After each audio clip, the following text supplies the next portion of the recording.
now that we have the tenons all fitted, it's time to start putting a profile on it.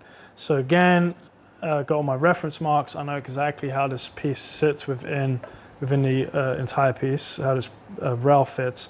So I've got it laid out there. I'll just plop this down on top.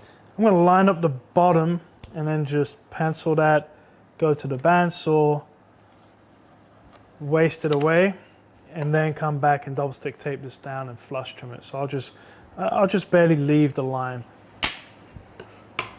Once I have them flush trimmed, then I'll go to the bandsaw, split the tenon for the wedge, so make room for that with the bandsaw, and then we can come back and do a little dry fit and kind of evaluate what's next.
So now that I have my template on, I'm going to go over and use the flush trim bit I previously used.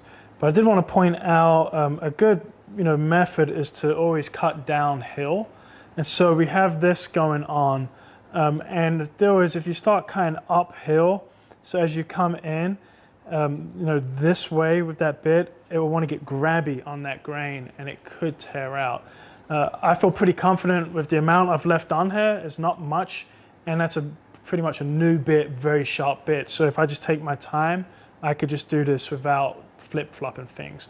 But I do own other bits that are top and bottom bearing. So there's a bearing on the top and the bottom, which is really nice for this. So you basically would do, the portion downhill and then you flip it over. Now the template's on the bottom and then you use the bottom bearing and you come downhill.